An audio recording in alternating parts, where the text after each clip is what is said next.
plus d'ailleurs aujourd'hui face à une forme de French bashing qui est un French bashing de la part des journalistes ou de la part de leaders d'opinion que véritablement de la part des Français. On est en France aujourd'hui extrêmement fiers de ce que l'on peut être, de notre modèle social, de notre capacité à pouvoir être parfois par-delà nos frontières une forme de modèle ou de représentation idéale de ce qu'il faut faire d'une manière générale dans le monde. Et des Français qui d'une manière générale ont plutôt tendance à considérer qu'on pourrait mieux faire à partir justement du modèle français que d'une critique systématique aujourd'hui de ce que peut être la cité française. Plus des Français qui regrettent le fait que nous ayons une puissance qui soit une puissance moins grande que par le passé, qu'on soit moins efficace que face à une forme d'autoflagellation permanente de la part des Français. Ce qu'on peut voir d'une manière générale, c'est que dès qu'il est question de la réussite française, dès qu'il est question d'une forme de capacité de la France à pouvoir se déployer au niveau international, que ce soit sur le plan sportif, que ce soit sur le plan économique, que ce soit sur le plan de l'entrepreneuriat, il y a immédiatement une remontée de la confiance des Français à l'égard de l'avenir ou à l'égard des responsables politiques, voire encore à l'égard des différents acteurs du secteur économique. La vente, par exemple, de TGV outre-Atlantique, le fait qu'il puisse y avoir l'exportation de notre savoir-faire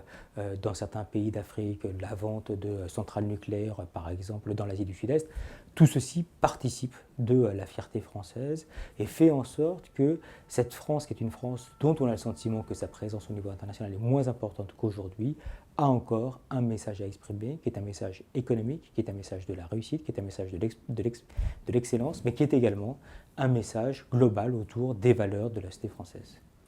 Et ce qui est assez formidable, c'est que la France peut voir certains atouts comme étant des difficultés. Le fait que nous ayons parmi les meilleures écoles de formation au monde, le fait que nous ayons des diplômés français qui sont arrachés par les grandes entreprises ou les grandes écoles de formation au niveau international, pourrait apporter une forme de fierté française et aujourd'hui c'est plutôt vu comme étant une forme de difficulté d'implication dans la cité française. On peut voir également que dès qu'il y a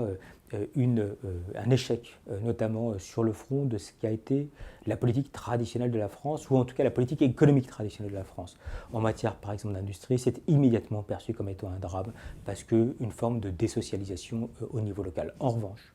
il y a aujourd'hui que très peu de valorisation, ou en tout cas très peu de mise en avant ou de réception de la part de Français de ce que peuvent être les politiques innovantes, de ce que peuvent être les entreprises innovantes. On sait qu'aujourd'hui, par exemple, sur le secteur des startups d'un côté, sur le secteur également de l'innovation technologique, voire dans les jeux vidéo, il y a aujourd'hui un vrai savoir-faire et une vraie capacité de la France à pouvoir être leader sur le secteur mondial.